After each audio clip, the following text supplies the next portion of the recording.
제가 이렇게 가정에 대해서 관심을 갖게 된 것은 우리 아버지 때문이라고 보면 되겠습니다. 아버님은 항상 그렇게 말씀하셨거든요. 훌륭한 분이 계시다. 그래서 가보면 훌륭한 아내가 있다. 또 성경에도 훌륭한 왕이 있다. 그럼 그 뒤에 분명히 믿음의 왕비가 있었고 그랬던 것을 우리가 성경에서 보게 되는데요. 가정이라는 곳에 정말 얼마나 소중한가라는 것을 항상 우리 아버님은 말씀하셨고, 그리고 또 여성이 얼마나 중요한가 그거를 말씀해 주셔서 여성 하나가, 기도하는 여성 하나가, 기도하는 아내 한 명이 세계를 변화시킨다. 그래서 가정을 변화시키고 교회를 변화시키고 사회를 변화시키고 세계를 변화시키는 사람은 뭐 정치가나 목회자가 아니라 기도하는 집안을 잘 가꾸고 잘 세우는 한 여자에 의해서, 여성에 의해서 그렇게 된다. 그렇게 말씀하셨거든요. 여러분 지금 목소리하고 이게 잘 나오나요? 버퍼링도 안 되고 잘 나오고 있나요? 잘 나오고 있으면 계속하겠습니다. 자, 그래서 우리 아버님은 저희 딸들을 다들 교육을 많이 시키셨습니다. 많이 시키셨는데 그러나 너희가 나가서 무슨 사회활동을 한다든지 돈을 번다든지 그러기 위해서 우리를 교육을 시킨 게 아니고 우리들을 좋은 가정의 아내가 되도록 하고 좋은 가정의 어머니가 되도록 우리 딸 5을 훈련시켰습니다. 그래서 우리가 공부들을 다 많이 했음에도 불구하고 가정에서 자녀들을 키우는 딸들로 그렇게 집에서 가정의 좋은 현모양자로, 그러니까 믿음의 현모양처로 살도록 아버님은 키우셨고요. 저희 언니도 또 미국에서 병원에서 미생물학 공부하고 그렇게 일하고 있는데 아버님이 자녀 교육이 더 중요하다. 그래서 직장을 그만두고 다들 전업주부를 했죠. 물론 우리가 결혼하기 전에는 조금씩 다 일을 했습니다. 그런데 우리 딸들 5명 중에 나를 빼놓고는 전부 집에서 전업주부를 하고요. 아마 결혼 전에는 아마 일을 했는지 모르겠는데요. 결혼 후에도 일을 했는지 저는 잘 모르지만 아버님의 가정 철학이라는 것은 여자가 가정에서 잘 든든히 서고 기도하는 아내가 되어야만 가정이 건강하다. 그런 거를 아버님이 항상 저희들한테 얘기했거든요. 그래서 이제 저에게 굉장히 큰 포부를 주셨어요. 나무가 너를 통해 세계를 변화되는 꿈을 꾼다. 항상 그런 말씀을 하셨는데 이 가정은 다른 것으로 대체할 수가 없습니다. 제가 가정이라는 것을 한번 정의를 해보려고 하니까 가정에서는 막 모든 것을 배우잖아요. 그리고 삶의 모범을 배우고 뭐 교훈을 배우고 그렇다고 학교는 아닙니다. 또한 또 아프면 민간요법으로 우리를 치유해주고 그러잖아요. 엄마 손은 약손 하면서 이제 민간요법으로 여러 가지 치킨 수프도 해주고 하면서 우리가 감기도 낫고 그러지만 그러나 병원은 아닙니다. 그리고 저녁에 모두가 그 집에서 자지만 그러나 호텔은 아닙니다. 이 가정은 세계에서 어느 곳 가도 대체할 수 없는 아주 유일무이한 장소입니다. 근데 우리가 가정의 가치를 잘 모르고, 그리고 가정에서 우리가 그런 거 있잖아요. 가정의 소중함을 모르기 때문에 그냥 때가 되면 결혼한다. 그래서 결혼하는 분들이 많거든요. 그냥 결혼해서 왜 결혼하는지, 자녀를 어떻게 키워야 되는지, 어떤 성경적 가치관은 가정의 가치관은 뭔지 이런 거 전혀 안 배우고 무조건 결혼하는 경우들이 많이 있습니다. 그래가지고 이제 엉망으로 가정을 만들죠. 서로 싸우기도 하고 이혼하기도 하고 그러면서 가정이 이제 힘들게 돼서 아이들한테도 상처를 주고 그렇습니다. 그런데 우리가 밖에서 상처를 받으면 집안에 들어와서 상처를 치유받지만, 그러나 가정에서 상처를 받으면 어디 가서 치유받을 것이 없는 것입니다. 그래서요, 우리가 가정이라는 것이 얼마나 소중한가 그걸 생각해 보면 우리가 건강한 가정을 이룬다는 것이 하나님에게 의해서는 땅끝에 가는 가장 큰 선교라고 저는 생각합니다. 왜냐하면 가정이 없다고 하면 창조의 질서가 이어나가지 않기 때문입니다. 제가 가정은 무엇일까라고 생각했습니다. 우리가 가정 그러면 뭐 공동 운명체, 뭐 사랑의 공동체, 뭐 여러 가지로 얘기하는데 저는 어떻게 생각했냐면 이 가정은 생명의 태이다. 생명의 태이다. 그러니까 우리가 생명을 낳는 집에서 그 어떤 그 여성의 자궁이 있어야 애를 낳는 것처럼 온 우주에 이 가정은 자궁이다. 우주에 대해서 자궁이다. 저는 그렇게 생각해가지고 가정사역을 계속 해나갔어요. 왜냐하면 집안에도 여성이 이렇게 아기를 낳을 수 있는 그 자궁이 있어야만 아기를 낳는 것처럼 온 우주에도 어떤 자궁이 있어야 되잖아요. 그것이 저는 가정이다. 그러고 봤고 그 탯줄, 저는 탯줄을 굉장히 중요하게 봤습니다. 왜냐하면 그 탯줄이 끊어지면 어떻게 될까. 그래서 이 아이들에게 그 탯줄이라는 것은 아주 절대적인 것이잖아요. 음식도 들어오고 공기도 들어오고 그리고 배설물을 내보내고 하는 게 모두 그 탯줄로 연결되어 있습니다. 그러니까 이것을 하나님과 연결해 본다고 한다면 우리 가정이 만일 탯줄이 끊어진 가정이다.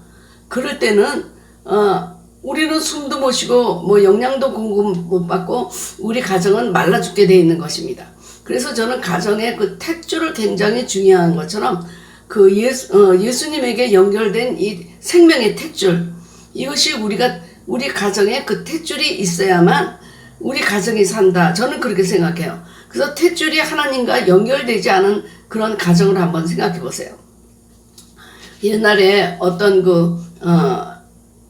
아기 가진 사람을 이렇게 칼로 그냥 그 자궁을 그 배를 찢은 그런 아주 흉측한 일이 일어났었는데, 그래서 그냥 임신을 하던 중에 이제 그 자궁이 찢어졌습니다. 그랬을 적에 거기에는 공기가 들어가잖아요. 거기는 가장 안전한 곳, 가장 평화로운 곳, 그래야 되는데 이제 막 공기가 들어가고 이러면서 그 안에 아기도 죽고 그러면서 이제 그 자궁을 찢어버리면 모든 것이 죽는 것처럼, 그러나 이 아이가 그 안전한 그 태 안에, 자궁 안에 있는 한 먹을 것이 있고 공기가 있고 쉴 곳이 있고 그리고 자기가 배설물을 내보낼 수 있고 운동할 수 있고 뭐든지 완벽한 장소가 바로 어머니의 태입니다.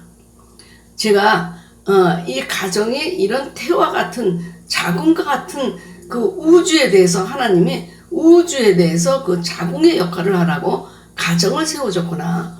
그러면서 이제 가정을 연구하기 시작했고요. 그 가정에 대해서 제가 연구를 하려고 책을 한 50권 정도 사가지고 전부 섭렵을 했습니다. 도대체 우리는 이제 가정에 대해서 배우지도 않고 뭐 학교에서도 뭐 가정학이라는 게 없잖아요. 그래서 저 나름대로 가정에 대해서 관심이 가졌던 사람들의 책을 다 섭렵하기 시작하면서 이 녹색 가정 운동을 시작하고 가정에 대한 책도 많이 쓰게 되니까 하나님이 이제 가정에 대해서 열어주게 됐습니다. 그래서 가정은 뭐냐? 살아있는 몸, 유기체다. 유기체. 그러니까 우리 몸이 유기체인 것처럼 가정도 유기체이기 때문에 살아있고 느끼고 아프고 기쁘고 다 하는 거기 때문에 병들고, 그러니까 유기체니까 살아있기 때문에, 그래서 가정이 우리 몸이 느끼는 것과 똑같이 저는 살아있는 몸이다. 살아있는 몸, 유기체다. 이렇게 제가 그 강의 노트에 적어드렸죠. 그래서 그 유기체라고 하는 것은 서로 통해 있잖아요. 그러니까 뭐 이가 아프다 그러면 너 혼자 이 아파라 그런 게 아니고 우리 온몸이 아프잖아요. 그리고 기쁘면 너 머리만 기뻐라 그런 게 아니라 온몸이 기쁘잖아요. 그래서 온몸이 막 춤을 추고 기뻐하잖아요. 그래서 이 몸은 한 몸이고, 그리고 그 몸을 통해서 기쁨, 슬픔, 아픔 다 이게 하나로 전달되고, 그리고 자라나고 분할하고 확장하고 전부 하는 것이 이 몸에서 일어나는 일입니다. 그래서 당연히 몸이 병이 드는 것처럼 우리 가정도 병이 든다는 것입니다. 가정도 병이 든다고 하는 것입니다. 병들어서 낳고 하는 가정도 있지만 이 가정은 정말 응급실에 실려가야 될 가정이다 하는 가정이 너무나 많은 것입니다. 그런데 왜 그렇게 됐을까? 그러니까 여러분들이 가정이 없다고 한다면요, 하나님의 나라가 확장될 수 없어요. 창조의 질서가 이어질 수 없어요. 하나님 창조의 가장 클라이맥스는 가정이고, 그 가정이란 유니트를 통해서 하나님이 구속의 사업을 하시기 때문에 나는 결혼 안 해도 돼, 나는 자녀를 낳고 싶지 않아 하면서 이 가정이 깨어지는 역사가 일어난다고 한다면 하나님께서 창조의 역사도 이어갈 수가 없는 것입니다. 그래서 여러분, 꼭 여러분들이 이 가정에 대해서 정말 중요한 가치, 이거는 너무나 중요하다 그렇게 생각하셔야지, 가정은 아무것도 아니다, 결혼해서 그냥 나이가 되니까 결혼하고 그러면서 싸워가면서도 사는 거고, 칼로 물 먹이고 그러면서 사는 게 아니라, 여러분들이 가정에 대해서 좀 많이 알게 되면 더 건강한 가정을 이루게 되는 것입니다. 그래서 저는 가정관,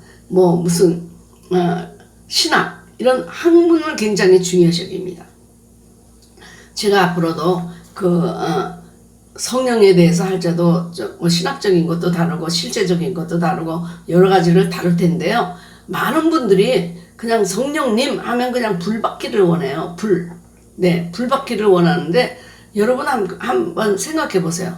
여러분이 그렇게 불만 받는다고 하고 성령님이 누군지 모른다고 한다면, 이것은 뭐냐면 그 여자가, 그 남자가 도대체 누군지도 모르는데 그냥 한밤 뜨겁게 보내는 것과 똑같습니다. 그러니까 그때 쾌락이 있겠죠. 즐거움이 있겠죠. 그러나 그 사람에 대해서 모르기 때문에 또 그렇게 육체적인 접촉을 하고 나중에 결혼을 하면, 알게 되면 그때는 헤어지자, 어쩌자 그런 말이 나오는 것입니다. 먼저 그가 누구냐 아는 것이 중요하고, 그렇기 때문에 그 다음에 그분이 주는 선물을 받는 게 참 중요한데, 우리는 선물에만 관심이 많거든요.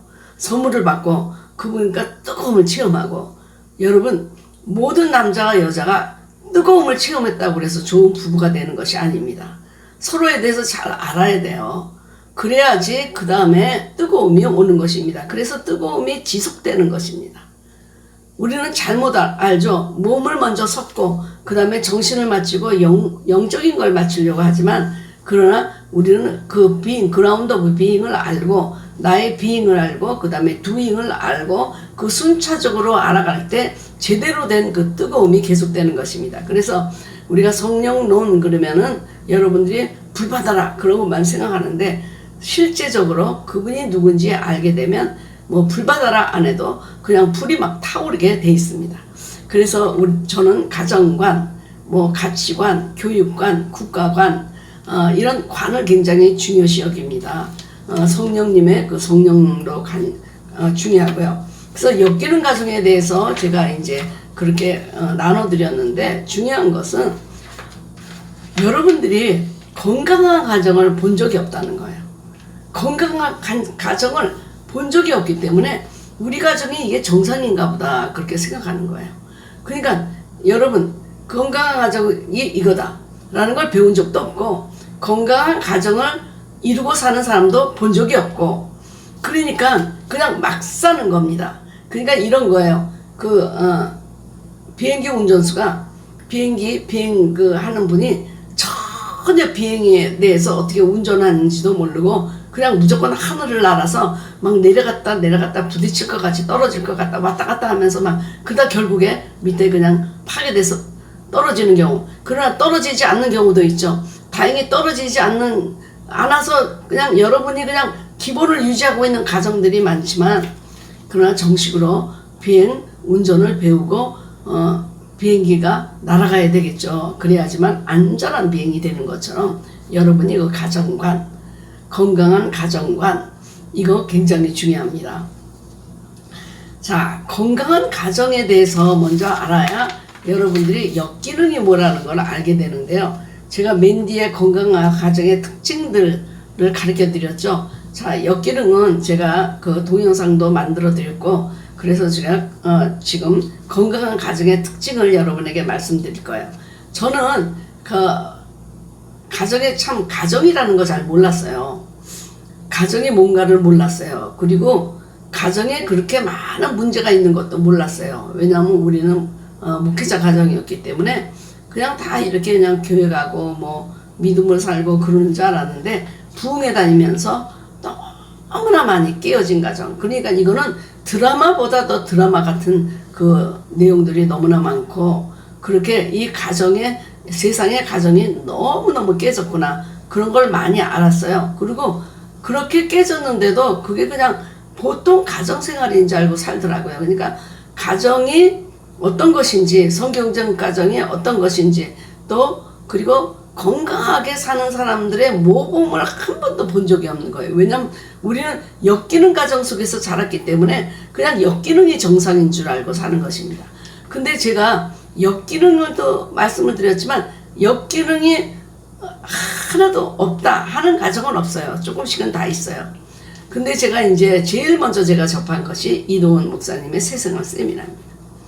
제가 그거를 들어보고 너무 충격을 받았어요. 가정이란 것이 이런 것이구나. 정말 가정에 대해서 우리가 배워야 되겠구나. 그런 생각을 했고요.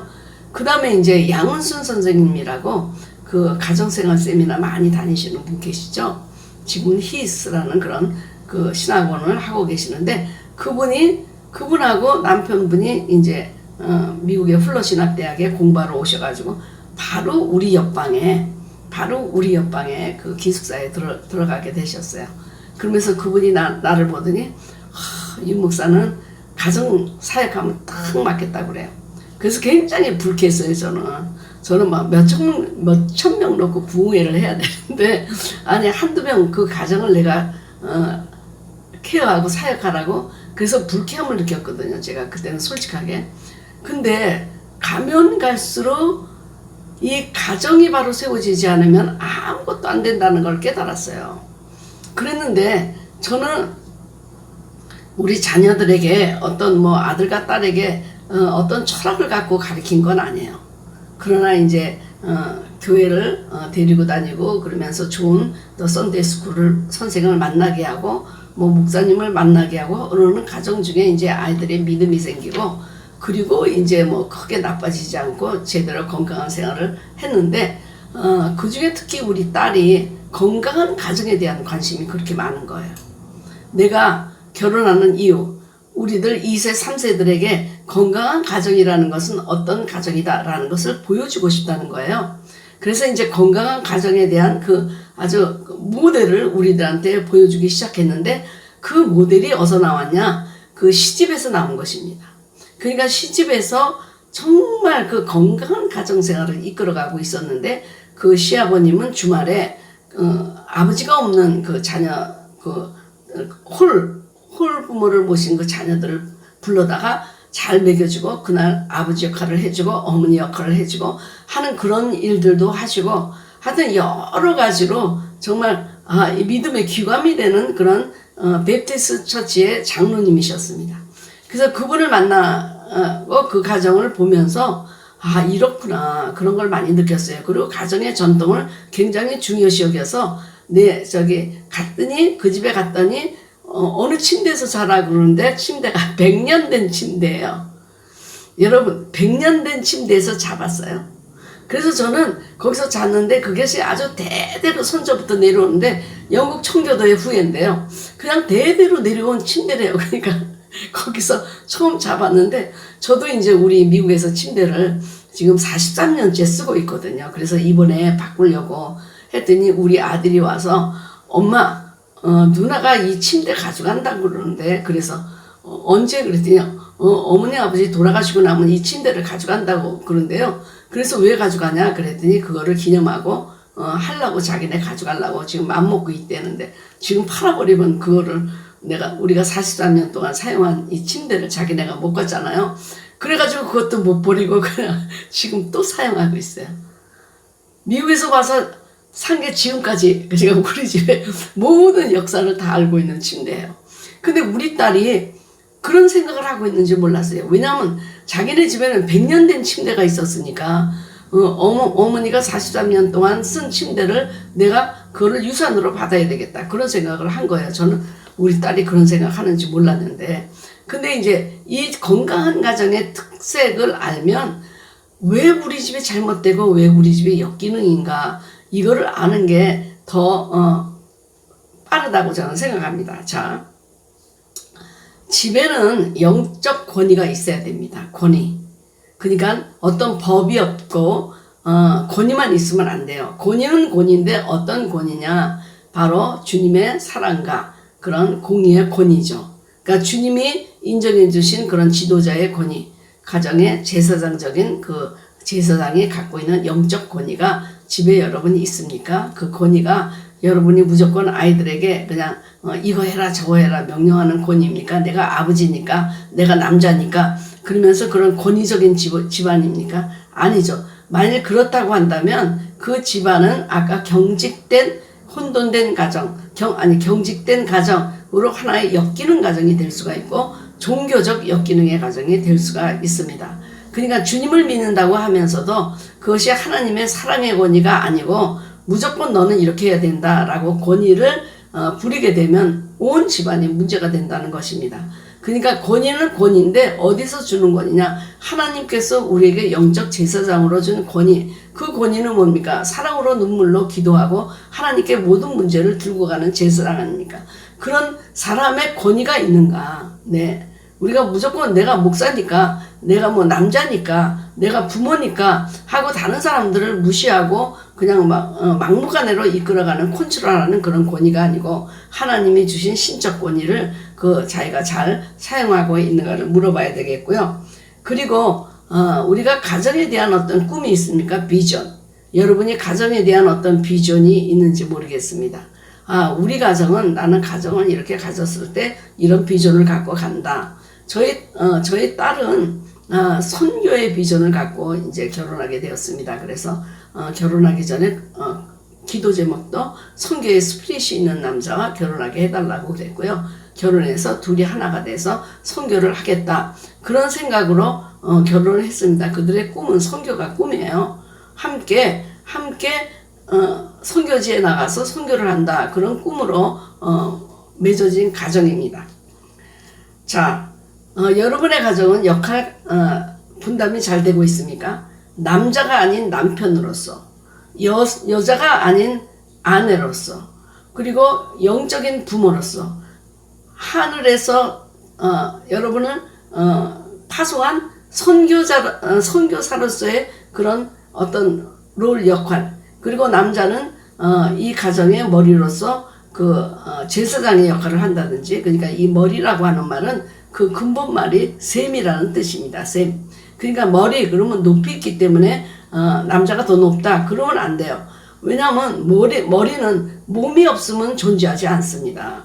그냥 머리만 존재할 수는 없어요. 그래서 다 피가 통하는 거기 때문에 우리가 그렇게 얘기하잖아요. 남자가 뭐 머리다. 근데 머리는 우리 주님이 교회의 머리다 그랬을 때 사랑과 섬김의 머리였습니다. 그런 머리로서 남자가 자기 역할을 감당하고 있는가.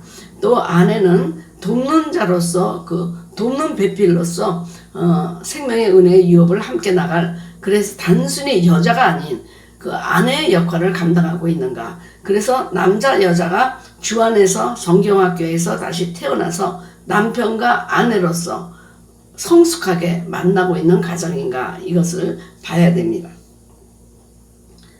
그 다음에 감정의 표현을 제대로 하고 있습니까? 여러분, 감정의 표현을 여러분이 자유롭게 하는 가정입니까? 우리 옛날에 그랬잖아요. 애들이 막 넘어지고 그러면 막 떡 그러면서 막 굿보이 굿보이 그랬잖아요. 그러니까 뭐 울지도 못하고 그냥 굿보이 하니까 울지도 못하고 아픈데도 그냥 안 아픈 척하고 그랬던 적 많잖아요. 그리고 또 저는 슬픔을 표현을 못해요. 슬픔. 뭐 예를 들어서 내가 엄마하고 우리 아빠하고 김포공항에서 아버지하고 빠이빠이 하고 내가 미국으로 갈 때 뭐 슬픔은 좀 껴안고 뭐 어머니 아버지 뭐 안녕히 계세요. 근데 그런 말을 못해요. 눈물이 날까봐. 그러니까 옛날엔 또 시어머니 시아버지에서 또 웃고 그러면 또 그것도 또 덕이 안 된다고 웃지 말라고 그래. 감정을 표현하지 말라고 그랬잖아요. 그래서 감정을 표현하지 못하니까는 굉장히 뭐라 그럴까, 우리 교회 가서 막 기도할 때 우는 거 이외에는 막 함께 즐겁게 축제 같은 거 표현을 잘 못하잖아요. 가정에서도 감정 표현을 못한다는 얘기는 문제를 들고 오지 못한다는 얘기거든요. 근데는 문제를 들고 오지 못하니까, 그러니까 그게 문제가 쌓여서 문제가 되는 거예요. 네, 문제가. 우리 가정에도 그런 문제가 너무나 많았어요. 저는 그냥 부흥회 다니고 평생 부흥회 다녔잖아요. 우리 아이는 혼자 집에 있었고, 네, 아빠가 케어하고. 그러니까 얘가 무슨 문제가 있으면 부모한테 와서 얘기를 하는 것이 아니고, 자기 친구 아버지한테 가서 항상 문제를 갖고 간 거예요. 우리 집에서는 뭐 표현을 못해. 왜냐면 함께 있지도 않고, 뭐 표현해봤자 도와줄 사람도 없고, 그러니까 누나는 차가 있으니까 차 타고 나가버리고, 아버지는 또 신방하러 나가버리고, 자기 혼자 집에 있었던 거예요. 외롭게. 그래서 그 감정적인 표현이나 문제 해결이나 이런 거를 다른 집의 아버지한테 해결받던 그런 적이 있었거든요. 우리 아이들도. 그러니까 제가 우리 딸과 아들을 보내놓고 가정사역을 시작한 거예요. 딸과 아들을 대학에 보내놓고. 그러니까 딸이 대학에 떠났을 때 그냥 그 방에 가서 그냥 울고 회개하고, 내가 이제부터 나처럼 실패하지 않고, 그리고 모든 가정이 건강하게 하기 위해서 내가 가정사역을 하겠다. 그러니까 다 키워놓고 내보내고 나서 그걸 깨달은 거예요. 네. 내가 만약 이 원리대로 아이들을 키우고 그랬다면 얼마나 좋았을까. 너무너무 미안하더라고요. 그래서 애들은 이제 대학 가면 집을 떠나잖아요. 기숙사로 간다든지 그 동네 타운으로 가서 산다든지. 그래서 그냥 너무너무 많이 울었던 생각이 나요. 너무 미안해서 내가 다시 한번 기회를 주면 좋은 엄마가 될 텐데. 그래서 내가 항상 우리 딸한테 얘기하죠. I'm sorry. 나 너무 미안하다. 나 너무 미안하다. 그렇게 얘기하면요, 우리 딸이 엄마는 세상에서 제일 좋은 엄마였어. 세상에서 제일 좋은 엄마였다는 얘기를 또 하고, 엄마 그렇게 죄책감을 갖지 말라고. 엄마가 그렇게 하지 못한 게 놀러 다니려고 그랬느냐. 하나님 일 하면서 바빠서 그랬으니까 이러면서 위로를 많이 해줬는데도 떠나보내고 나면 그렇게 후회가 되는 거예요. 네. 모든 사람이 그렇잖아요. 그 사람이 있었을 때는 막 하다가 떠나고 나면 막 후회하는 것처럼. 네. 자, 그 다음에 여러분의 가정은 개인의 존엄성과 의견이 존중됩니까? 그래서 리스펙트라는 거 굉장히 중요합니다. 어린아이들라도 리스펙트 해야 되죠. 그들의 의견, 그들의 감정. 너무나 모르는 게 많아요. 어린아이들도. 그래서 이제 여러분들이 개인적인 어떤 가정만이 중요한 것이 아니고, 개인의 의견, 개인의 공간, 개인의 시간, 이런 것도 있는 것이 건강한 가정입니다. 어떤 가정은 우리가 보면은 밀착된 가정, 우리가 아까 제가 적어줬잖아요. 밀착된 가정은요, 그냥 가족끼리 그냥 넘어지고 자빠지고 하는 가정이에요. 네. 가족이라고 하면 어쩔 줄을 몰라. 자기 가족의 일이라고 하면 그냥 발 뻗고 나서요.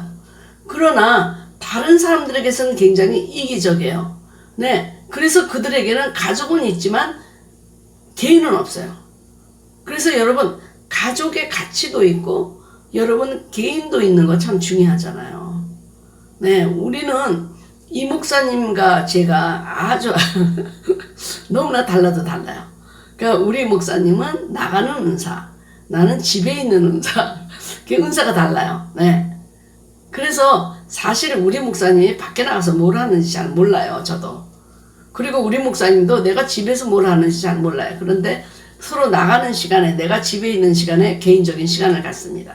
그러니까 저는 우리 목사님이 나갈 때 기도하고 동영상 녹음하고 그렇게 혼자서 이제 시간을 갖고 쉬고 자고 낮잠 자고 그리고 음식도 하고 그러고요. 우리 목사님은 나가서 또 커피도 마시고 그리고 이렇게 사야 될 것 있으면 사기도 하고 하면서 밖에 나가서, 그래서 우리 목사님은 나가는 취미, 저는 집에 앉아서 집안일을 하는 취미이지만 함께 할 때도 있지만 항상 자기네들의 공간이 있고 시간이 있어요.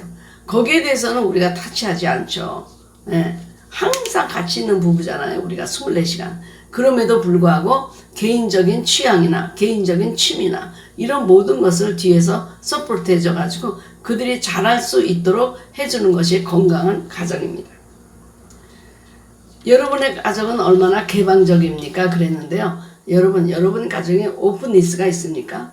네, don't talk, 말하지 마라. 네, don't trust anybody, 아무도 너는 신뢰하지 말아라. 뭐 이렇게 얘기하는 불문율, 엮이는 가정의 불문율, 그런 것처럼 우리가 정말 우리의 가정의 일을 다른 사람들에게 솔직하게 얘기할 수 있는지요.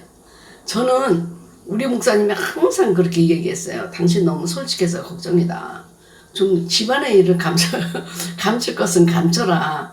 근데 저는 마음에 담아두지를 못하고, 그리고 또 우리 가정이 공개해서는 안 될 어떤 숨은 비밀이 있는 것도 아니고, 그리고 제가 공개하는 것이 뭐 다 잘났다고 공개하는 것이 아니라, 우리가 실패한 것도, 그리고 우리의 좋은 점도 이렇게 다 같이 공개하고, 우리의 꿈도 공개하고 하면서 다 같이 행복하고 건강한 가정으로 가자는 뜻에서 제가 자기를 나타내는 거죠.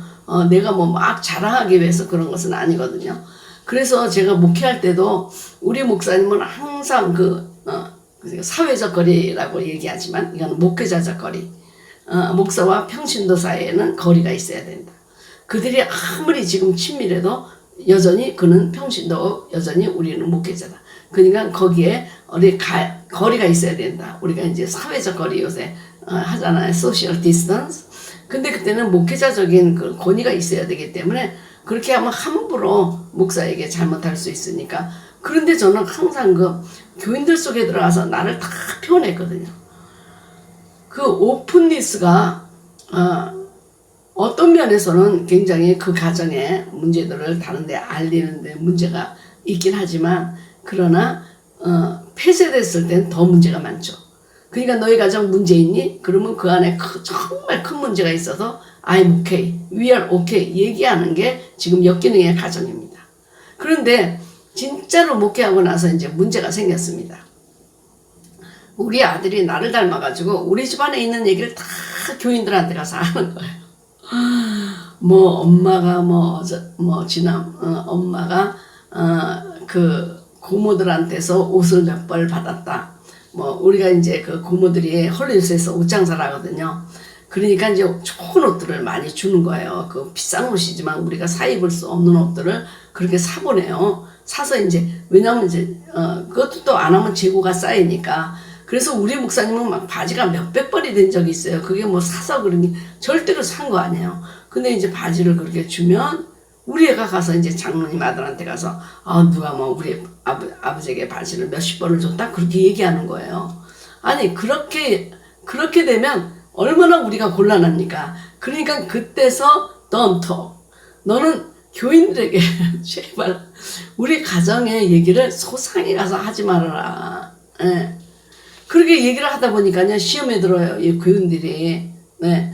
목회자의 가정은 좀 가난해 은혜를 받잖아요. 뭐 냉장고도 비어 있고 그래야 되는데 뭐 저렇게 옷이 몇십 벌이 생겼다. 그러니까 시험에 드는 거예요. 그러면 안 되는데. 근데 이거 다 얻은 옷임에도 불구하고 그렇게, 그리고 뭐 차도 뭐 얻은 차임에도 불구하고 시험에 들고 막 그러는데, 우리 딸은 좀 괜찮은데 아들은 그냥 다 가서 장로님 아들하고 친구거든요. 그래서 맨날 다 얘기를 하는 거예요. 내 성격 닮아가지고. 그래서 우리가 이제 오픈니스가 있다. 그런데 우리 아들한테는 좋은 거예요. 그게. 네, 그거는 너 하지 말아라. 너 우리 가정의 일을 숨겨라. 이렇게 어린아이들한테 그렇게 얘기한다는 거는 우리가 떳떳하지 못하기 때문에 자꾸 그런 얘기를 하는 거 아니에요. 역기능의 가정은 뭔가 숨겨질 수치가 있기 때문에 다른 데 나가서 그 얘기 하지 말라는 겁니다. 네. 그러니까 이 오픈니스와 개방성이 다른 가정에 대해서 열렸습니까?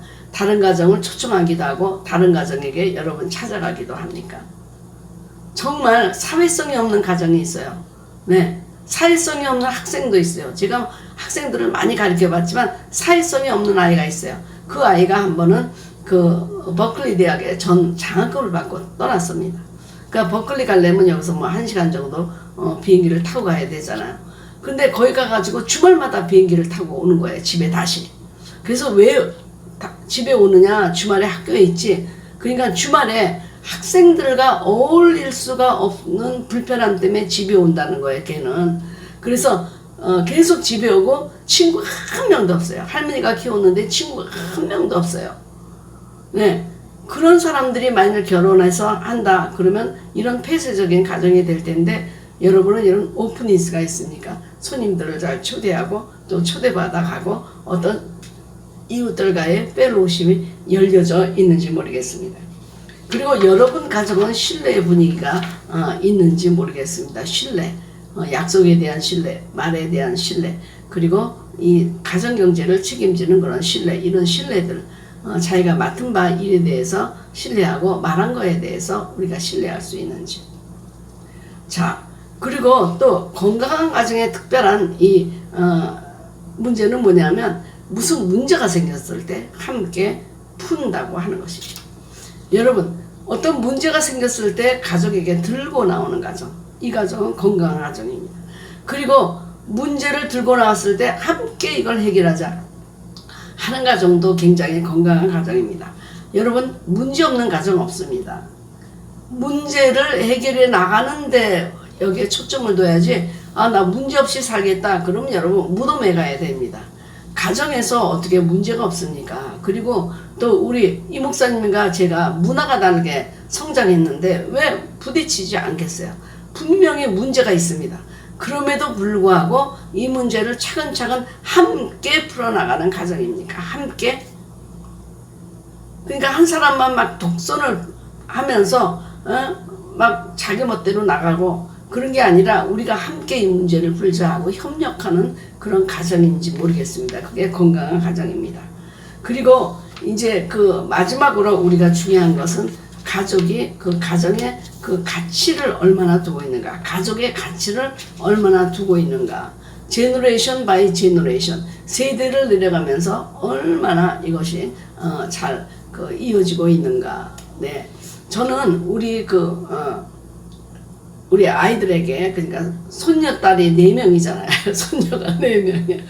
우리가 친정도 딸이 5인데 우리 딸이 결혼해가지고 딸만 4을 낳았어요.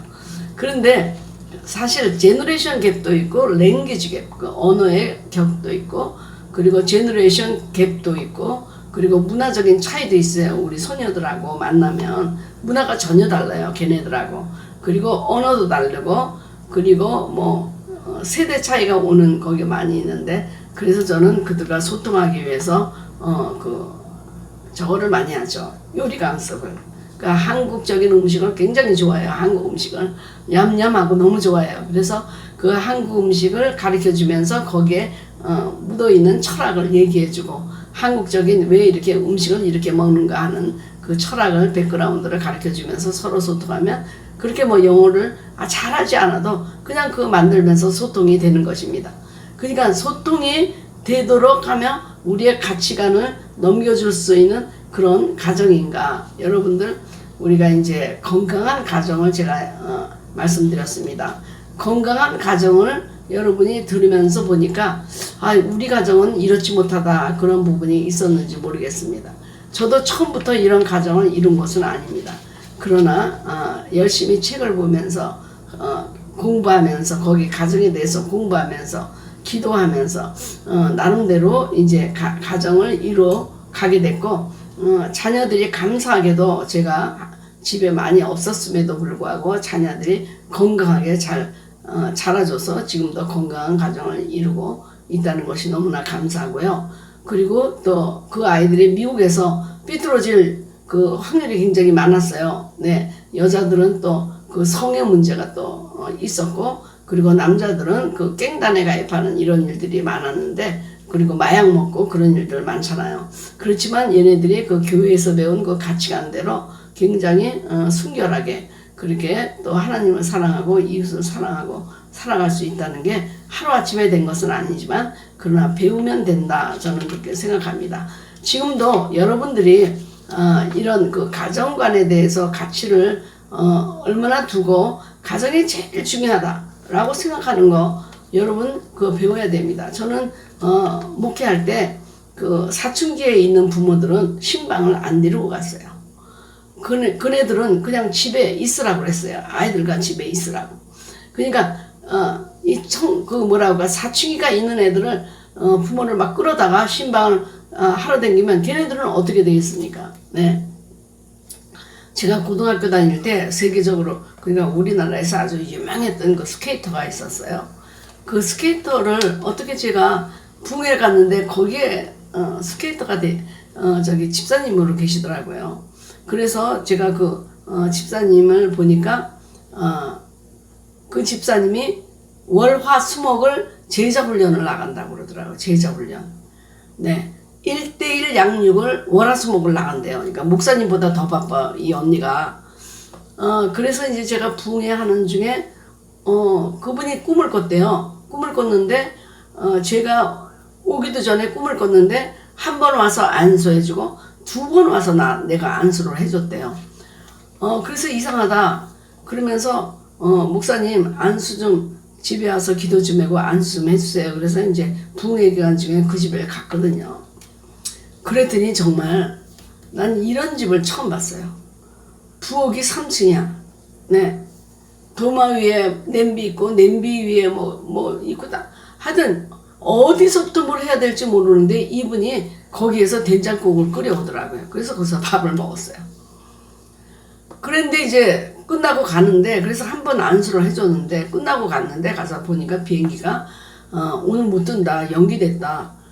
연착이다. 그래가지고 5시간을 또 어딘가 머물러야 돼서 그 집에 왔어요. 그 집사님 댁에.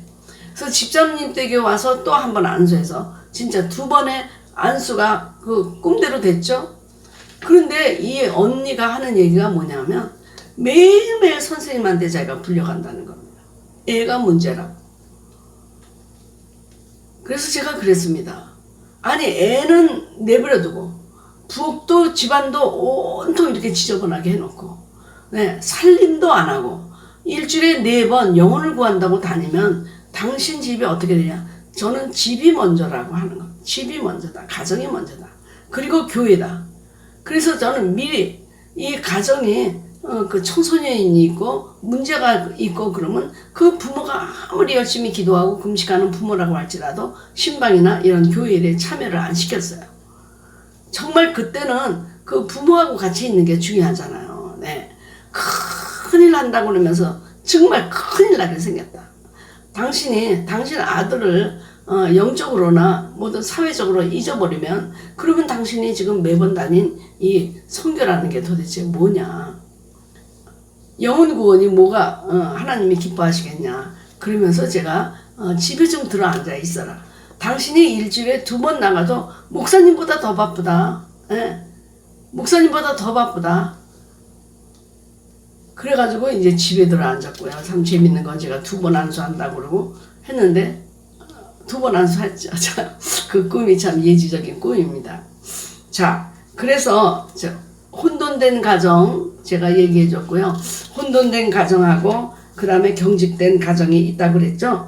그래서 혼돈된 가정하고 경직된 가정은 이게 그 법의 차이가 난다. 혼돈된 가정은 법이 없고 그리고 경직된 가정은 법이 너무나 세고 그래서 종교적 코드라든지 집안에 어떤 지켜야 될 코드가 있으면 그걸 꼭 지켜야 되고 그러니까 교육을 많이 받은 분이 대로 경직될 수가 있어요. 아이를 잘 키운다고. 그리고 이 혼돈된 가정은 내버려 두는 거예요. 왜냐하면 처음에 제일 먼저 혼돈된 가정은 아버지가 알코올릭이라든지 무능해서 돈을 못 벌어온다든지 그러면 내가 나도 이런 책임을 감당하지 못하는데 왜 우리 애한테 내가 뭘 하냐. 그래서 디스플린도 안 시키고 그냥 막 놔두는 거예요. 방목하는 거죠. 방목. 그래서 이 2 가정은 법이 있느냐 훈련이 있느냐 누가 영적 권위가 있느냐 이런 문제가 아니고 법이 그런 문제로 둘이 갈라지게 됩니다. 그래서 혼돈된 가정이나 경직된 가정에서 자라나는 아이들은 그 부모의 모습대로 하나님을 바라보게 됩니다. 그러니까 부모를 바라보고 그것이 창이 되는 거예요. 부모가 엄격하다. 그럼 엄격한 하나님이에요. 부모가 그냥 내버려 둔다. 그럼 우리 하나님 나 내버려 두는구나. 그렇게 생각하면서 자라나게 된다는 것입니다. 그러니까 중요한 것은 여러분을 통해서 여러분의 삶을 통해서 아이들이 하나님을 만난다는 것입니다. 하나님이 공중에서 뚝 떨어져서 여러분 자녀를 만나는 것이 아니라 여러분의 생활을 통해서 그 자녀들이 하나님을 본다는 것입니다. 그러니까 한번 욥을 예로 들어보면 욥도 분명히 아버지가 굉장히 이런 경직된 가정이었고 종교적인 가정이었기 때문에 하나님의 말씀을 꼭 지켜야 된다 이런 것을 갖고 있었기 때문에 자기가 항상 하나님 말씀을 잘 지키지 못할 때는 마음이 불안하고 두려웠던 거예요. 그러니까 자기 자녀들도 속죄제사를 드리게 하고 너 혹시 마음으로 뭐 죄 지은 거 없냐? 하나님이 그러면 심판하신다. 이렇게 의롭고 공의로운 하나님만을 강조하다 보니까 이 경직된 가정은 하나님이 뭘 잘못하면 심판하는 하나님으로 알게 된다는 것입니다. 그리고 혼돈된 그 가정은 하나님은 그냥 내버려둔다. 나를 전혀 관심이 없다. 방목한다. 내가 어디 있는지도 모른다. 이렇게 갔기 때문에 이 아버지가 어떤 종류의 아버지인가가 굉장히 중요합니다. 그 밀착된 가정 있잖아요. 밀착된 가정하고 그 다음에 유리된 가정은 그들의 친밀감에서 나눠지는 것입니다. 밀착된 가정은 그냥 엉겨붙어 사는 거예요. 엉겨붙어 사는 거예요. 근데 엉겨서 사니까 굉장히 다정다감하다. 그게 아니에요. 이 엉겨서 사는 가정은요. 그 가족만 있지 개인이 없기 때문에 가족의 가치관으로 그냥 다른 사람들을 다 배타적으로 대하는 가정이에요. 그러니까 이게 좋은 게 아닙니다. 아주 가족이 막 달라붙었다. 이것도 좋은 게 아니에요. 네.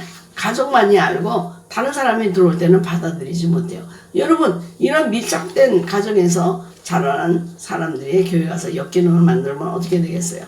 새신자 들어오는 거 싫어하죠. 네. 새신자가 좀 못마땅하면 내가 나가게 하게끔 하고요. 또 이런 밀착된 가정에서 뭐 사위가 들어온다, 며느리가 들어온다, 뭐 자기 눈에 잘못 보면, 가족 눈에 잘못 보면요 이혼하라 그래요. 저는 그래서 그냥 줄줄이 다 이혼한 가정 봤어요. 그러니까 그 가족의 가치관에 맞지 않으면 그냥 다 나가라는 거예요. 나가라. 자기 가족만이 중요한 거예요. 네, 가족에 무슨 일이 있을 때는 그냥 똘똘 뭉쳐서 어떻게든지 돈을 만들어주고 뭐 저당 잡혀주고 다 하지만 다른 데는 전혀 관심이 없는 것입니다. 그런 교회가 있죠. 밀착된 교회. 네. 뭐 50명이면 50명 딱 달라붙어가지고 다른 교회 노는 거. 그래서 저도 정말 예전에 어느 교회 갔더니 그분이 그러다 목사님 부흥하려고 하지 마세요. 부흥하려고 하지 마세요. 자기네는 이대로 좋다는 거예요. 그러면서 주일날 예배 끝나면 주일날 교회 들어가기 전에 쭉 테니스 코트 그 테니스 그 라켓이 있어요. 왜? 끝나면 다 가려고. 그리고 이제 저희들이 속회를 인도하러 가려고 그랬더니 목사님 꼭 수영복 갖고 오세요. 그래서 웬 무슨 속회 수영복인가 그랬더니 풀장이 있는 집인데 가서 수영하고 예배 드리더라고요. 그리고 예배 드리고 나서 술 먹으면서 댄스 하더라고요. 부부끼리. 그렇게 사교적인 교회가 자기네끼리 똘똘 뭉쳐가지고 새 교회를 원하지 않습니다. 여러분 그런 교회라고 하면 여러분이 어떻게 생각하겠어요? 아, 저 교회 굉장히 서로가 너무 치밀하고 다정다감하구나. 아니에요. 이런 사람들은요 하나님과도 그렇게 가깝지 않아요. 네. 그래서 그 가정에 우리가 그 교회에서 야 이런 소셜 이거는 소셜 그거구나 그룹이구나. 그래가지고 뭐 우리가 뭐 예산이 부족하다 그러면 우리가 10세 일반 헌금을 합시다 이런 게 아니에요. 여러분 회비를 좀 더 거둡시다 그래요. 말 자체도 완전히 그런 사람들끼리 모여서 옛날에 또 조폭 단장도 있었대요. 그런 데서 또 조폭 단장이 그냥 그 장로 되려고 자기도 뭐 한 감투 하나 쓰려고 믿음도 없으면서 그런 교회에서 제가 목회하면서 아주 힘들게 목회한 적이 있었거든요. 그러니까 부흥을 원하잖아요. 자기만 있으면 되죠. 그리고 유리된 가정은 어디서 있는지 몰라. 우리 가족이 어디에 있는지를 몰라요. 네. 어디서 자는지를 모른다. 그래서 우리가 유머로 이런 말 있잖아요. 70이 지나면 뭐 서로 부부가 어디서 자는지 모른다. 그런 말이 있잖아요. 그런 것처럼 이건 70이 되기 전이 아니라 아주 어렸을 때부터 자녀들이 어디에 있는지 모른다. 그러니까 집에 충성하는 것보다는 밖에 나가서 충성하니까 네, 집에 너무 충성하는 것도 문제고 가정이 없이 밖에만 나가서 그냥 밖에 스트릿 보이가 되고 이러는 것도 문제고 이 가정이라는 것이 정말 따뜻해서 돌아오고 싶은 생각. 네. 저는요, 우리 목사님한테 그 얘기를 하면 목사님 10,000번은 더 들었다 그래요. 10,000번은 더 들었다. 저는 가장 행복한 그 모습이 뭐냐면 저녁에 자기 집을 향해서 달려가는 자동차들이에요. 그리고 우리 집에서도 파킹랏에 저녁이 되면 어김없이 차들이 일 갔다 다 돌아와요. 그럴 때 저 사람은 돌아올 집이 있고 돌아올 가정이 있으니까 얼마나 행복할까. 우리도 돌아갈 천국이 있고 가야 할 곳이 있으니까 얼마나 기쁜가. 그런 얘기를 하면 우리 목사님 10,000번은 더 들었다 그래요. 근데 저는 너무 그게 좋은 거예요. 돌아갈 가정이 있다. 그리고 가서 또 얘기할 가족이 있다. 자기에게 기그려줄 가족이 있고 사랑하고 그런 곳이 있다는 게 얼마나 행복합니까? 우리가 갈 곳이 있다는 거. 네. 국가도 마찬가지잖아. 월남이 패하고 났을 때 여기 있는 월남인들이 자기 고국에 못 들어갔잖아요. 그러니까 우리 굉장히 부끄러워했어요. 조국에 돌아갈 수 있으니까 얼마나 감사하냐. 그렇게 해서 우리가 이제 그랬던 때가 있는데 집으로 돌아간다는 거 너무 감사해요. 왜냐하면 집이 바로 자기는 있는 그대로 받아주고, 네. 그리고 또 자기가 있는 모든 것을 그대로 나타내서 벌거워서도 부끄럽지 아니하는 것이 바로 가장 아니에요. 이렇게 천국을 소천국을 우리에게 만들어줬는데 사단은 제일 먼저 가정에 쓰러지도록 공격하죠. 그래서 아내를 공격하고 그 다음에 남편을 공격하고 그래서 부부가 쓰러지면 자녀들이 쓰러지게 돼 있는 것입니다. 그래서 제가 아내가 더 믿음이 좋아야 된다, 돕는 배필이어야 된다 하는 얘기 뭐냐면 남편이 든든히 쓸 수 있도록 돕는 배필이 사실 여성의 역할이기 때문에 그렇게 돕는 배필이 잘못되어 있을 때 가정도 망하고 자녀도 망하고 이 창조의 질서에 아주 베이직 유니티인 그것도 깨어지게 된다는 것입니다. 가정이 참 소중하죠. 어떤 가정이 좋은 가정인가는 모르기 때문에 우리 가정은 괜찮은 가정인가 보다 그렇게 생각하죠. 제가 한국에 가서 이제 처음에 브라이드 성서 연구를 했어요. 그랬는데 어떤 목사님이 그러더라고요. 목사님 저는 매일 밤 교회에서 잠을 자요. 그래요. 교인도 한 20명뿐이 안 되는 조그만 지하교회예요. 지하교회, 성남의 지하교회인데 자기가 거기서 이불 깔고 강대상 뒤에서 잔대요. 그러면 또 몇 명의 또 권사님 그리고 또 교인들이 교회에서 자면서 기도하는 사람이 있대요. 그래서 제가 그랬어요. 그럼 부부하고는 언제 자냐? 부부하고는 언제 자냐? 그랬더니 목사님 우리 부부는 노프라블럼이에요. 그래요. 그래서 하나님께서는 이렇게 강대상에서 기도한다고 그래서 하나님이 빨리 응답하고 더 영성이 깊어지는 게 아니고 하나님께서 우리에 주신 그 가정의 그 행복과 이런 것을 기반으로 해서 신앙생활을 하기를 원하지 그냥 강대상 뒤에 이불 깔고 산다고 이것이 영성이 깊어지는 것이 아니다. 그랬더니 목사님 우리 가정처럼 그 편안한 가정 없습니다. 걱정 마십시오. 그래서 같이 자야 된다. 부부는 언제나 함께 자야 된다. 그리고 주님이 그랬잖아요. 네, 분방도 하지 말라고 그랬잖아요. 분방도 하지 말라. 그래서 침대도 같이 쓰고 한 방도 쓰고 다 되도록이면 그러잖아요. 어떤 특별한 사정이 없는 한은 같이 부부가 있어야 되면서 그것이 연합하여 가는 그 과정 속에 네, 함께 있어야 되거든요. 근데 매일 밤 교회에서 잔다고 해서 제발 집에 들어가서 자라고 제가 그랬거든요. 그리고 제가 성경학을 가르칠 때 어떤 교인이 와가지고 목사님 제가 이번에 학기를 듣고 이혼할지 안 할지를 결정하겠다고 그래요. 그래서 물어보니까 이름이 여호수아예요. 여호수아. 남자 같대요. 그래서 왜 여호수아가 됐냐 그랬더니 자기가 매일 밤 교회 가서 혼자서 철회를 한대요. 혼자서. 매일 밤 혼자서 철회를 한대. 근데 수천 명이 들어가는 큰 교회인데 무섭지 않냐? 그러니까 내가 무서움을 안 타가지고 사람들이 여호수아라는 이름을 붙여줬대요. 근데 이제 그 남편하고 같이 와가지고 이제 이혼장을 쓰고 왔어요. 그래서 어떻게 된 거냐고 남편한테 물어봤더니 자기는 이 아내하고 저녁에 자고 싶은데 그 교회 가서 매일 철회하니까 제발 좀 집에서 같이 자자. 그러면 마귀야 뒤로 올라가라. 그러고는 교회 가서 소리를 친다는 거예요. 그래서 그 교회 가서 철회하는 것 좀 하지 마라. 그리고 막 권고를 하면은 그 따끈따끈하게 데워진 다리미를 던진대요 자기한테.